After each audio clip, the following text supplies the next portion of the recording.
से है फार्मासिस्ट कम क्लर्क। ऐसे आपका फार्मासिस्ट कम क्लर्क नाम से कई जगह अलग अलग रीजन में अलग अलग डिपार्टमेंट में पोस्ट है। देन आपका यहाँ पे आप देख सकते हैं फार्मासिस्ट कम क्लर्क, यहाँ भी ये पोस्ट है।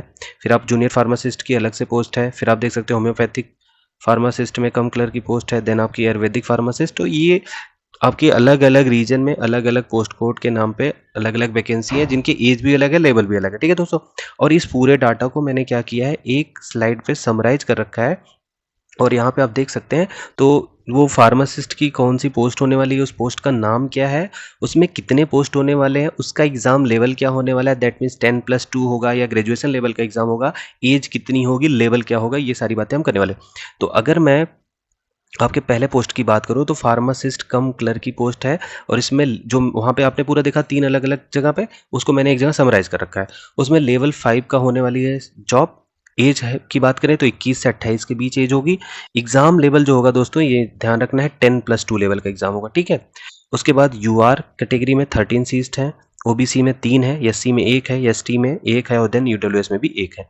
नेक्स्ट आपकी जो पोस्ट है वो फार्मासिस्ट की, एलोपैथिक फार्मासिस्ट की है। इसका जो लेवल है दोस्तों ये 5 है। इसकी एज है देखो 18 टू 27, यहाँ पे थी 21 टू 28। इसका एग्जाम लेवल जो होगा वो ग्रेजुएशन लेवल का होगा।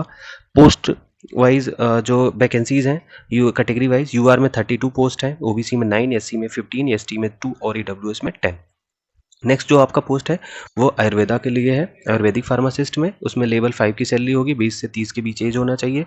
हायर सेकेंडरी का एग्जाम होगा, 10+2 एग्जाम लेवल होने वाला है।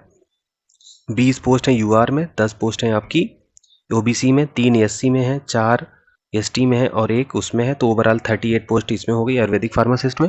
नेक्स्ट आपका जो पोस्ट है वो होम्योपैथिक फार्मासिस्ट में, जिसमें आपका लेवल 5 की सैलरी होने वाली है, 18 टू 25। इसमें देखो एज आपकी कम हो गई, इसमें 18 टू 25 एज होनी चाहिए। ये बेसिकली यूआर के लिए, आप अगर कैटेगरी से बिलोंग करते हैं, ओबीसी से है, तो आपको जो एज का बेनिफिट है वो मिलेगा, लेकिन साथ में एससी वालों को मिलेगा, एसटी वालों को भी मिलेगा।